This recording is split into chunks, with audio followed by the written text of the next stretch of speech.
And we're back. Welcome to my preview and predictions for the opening day of the return of the Champions League. Yes, the greatest club competition in world football is back. And for the course of this week and for the course of the entire season, we are once again covering every single game on this channel. Now, due to how it's been spread out over the course of this week, I am just going to do this day by day this week rather than doing all 18 matches in one go. Plus, it also means we can do further in-depth analysis on every single match going into it rather than just doing those 1 minute quick preview and predictions that we were doing over the course of last season, but we'll inevitably have to go back to once the Champions League, Europa League and Conference League are all taking place on the same week. So, given the fact that we have the luxury of having this spread over Tuesday, Wednesday and Thursday this week, today's video is just going to be covering Tuesday's matches and then Wednesday and then Thursday later on in the week. So as always, if you haven't done so already, please do consider dropping a like on this video. If you enjoy all of my previews and predictions, subscribe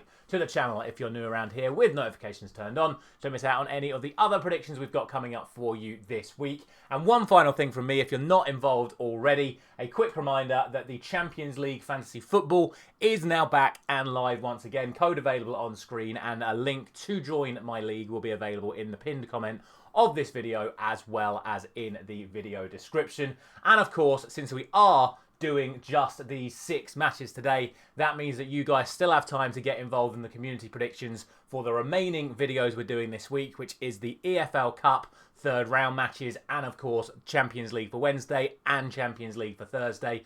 All of the polls are already up over on the community page, so make sure you are getting involved so you can have your say on all the matches taking place this week.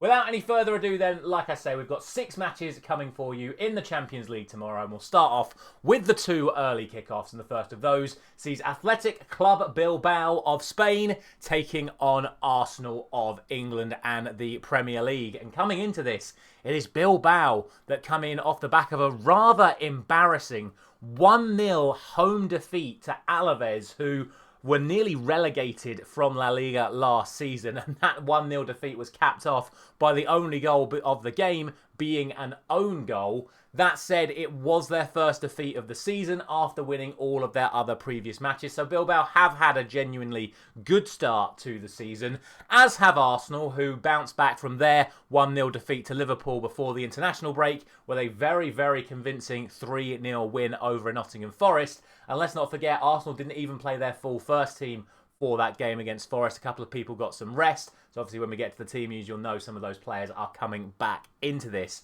Realistically, the main stats you want to consider when it comes to this fixture is, let's not forget what happened last season.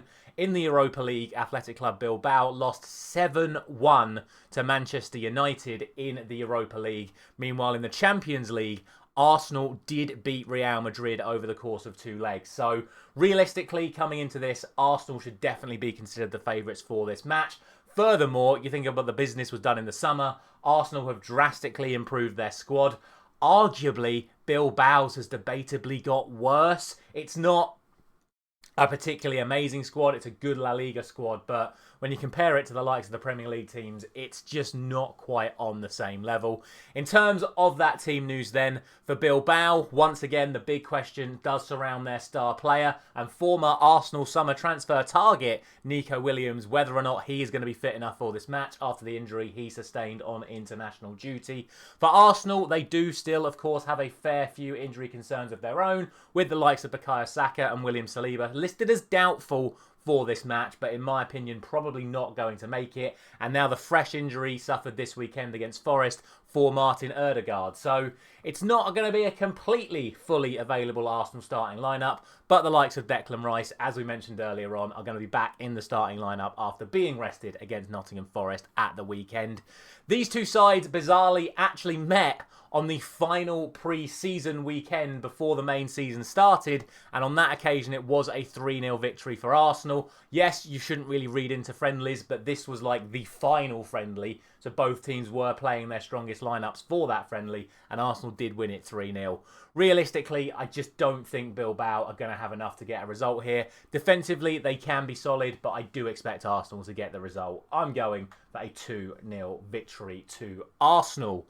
The other early kickoff this week is an actual game between two champions in the Champions League, because we have the champions of the Netherlands in the Eredivisie in PSV Eindhoven, and then we have the champions of Belgium in Union Saint-Gilloise. And good news for both of these teams is they've both made really strong starts to the season. That said, PSV's start has been rather erratic, shall we say. They have 4 wins and 1 defeat from their 5 matches so far, and in those 5 matches they've scored 17 and conceded 8, which includes a 5-3 victory this weekend. A very, very weird start for PSV.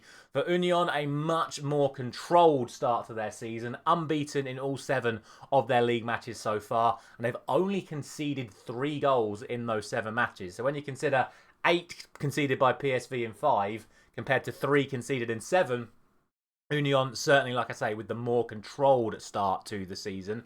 In terms of the team news for this match, there will be no Alisson player for PSV. He picked up an injury before the international break, which sees him miss this game. And for Union, they have no fresh injury concerns, but they actually have a suspension for this match, because in their final Europa Conference League game last season, their top scorer this season, Florux, picked up a red card, and that means that he is suspended for this match, and that could be a major, major loss for them. Like I said, he scored 4 goals in the opening 7 matches for them in the league. No one else has got more than 1. So that's a big, big loss for Union coming into this match.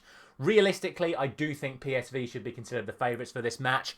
Unbelievably, as with our first match, these two sides met in the pre-season, and it was PSV that came out on top. Again, don't read too much into friendlies, but I would expect the Dutch side to come out on top here. I don't think it's going to be quite as chaotic as the other games PSV have played so far this season, given how defensively strong Union can be. But I am going to go for that PSV win, and I'm going to go for a 2-1 victory to them.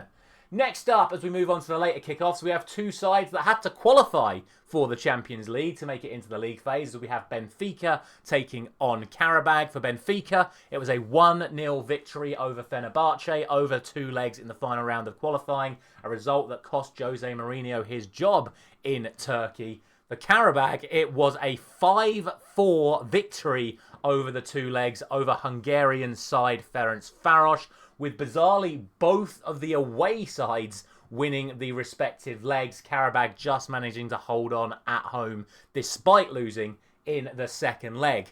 So far, it's been an unbeaten start for Benfica coming into this, although they did draw 1-1 this weekend at home to Santa Clara.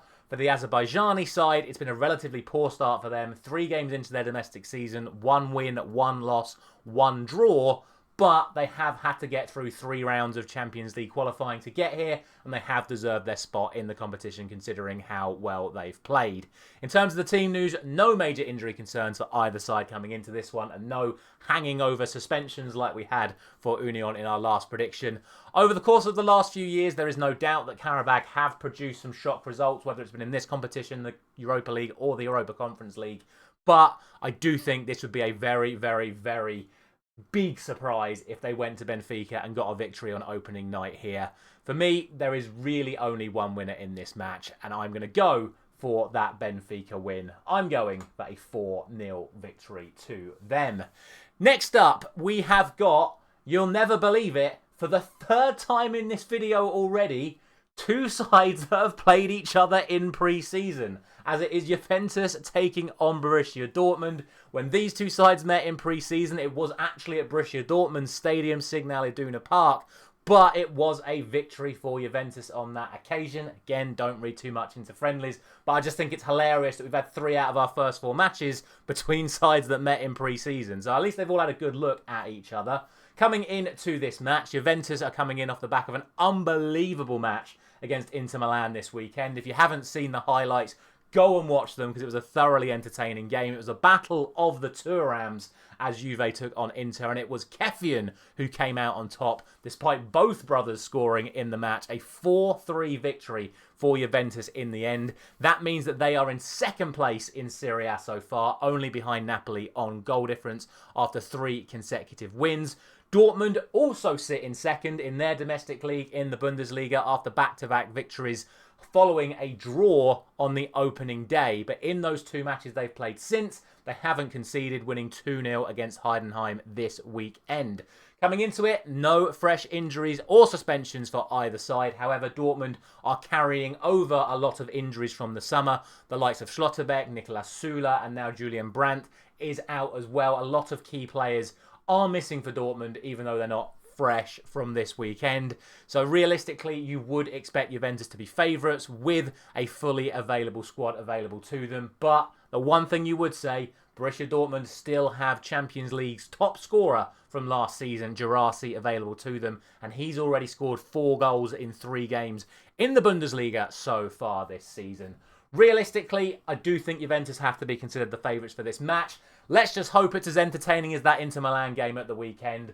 Goals for both teams, drama non-stop, but I am going to go for a 3-2 victory to Juventus. Next up, it is the most prolific side in Champions League history as the 15-time champions Real Madrid take on Marseille. We've gone from 2 sides who are second in their domestic leagues at the moment to 2 sides that finished second in their domestic teams last season. But in terms of how they're performing this season, it is certainly the home side that have been doing the better. Real Madrid, 4 games, 4 wins, top of La Liga as things stand. Whereas for Marseille, it's 6th place, I believe, but they've had 2 home wins, but 2 away defeats. And that is not a great stat to be carrying over to the Bernabeu for the opening game of this Champions League season. In terms of the team news, again, no fresh concerns for either side coming into this, but Real Madrid are still going to be without the likes of Jude Bellingham, Camavinga, Antonio Rudiger and Ferland Mendy. For Marseille, there is still slight doubt over Guri, who had a really strong season last season, but has been in and out of the side at the start of this season. Obviously, they've got the likes of Aubameyang available to them, and a player in Mason Greenwood, who so far has matched Kylian Mbappe's goal contributions for Real Madrid in La Liga. So it could be a real battle of 2 young forwards going into this match.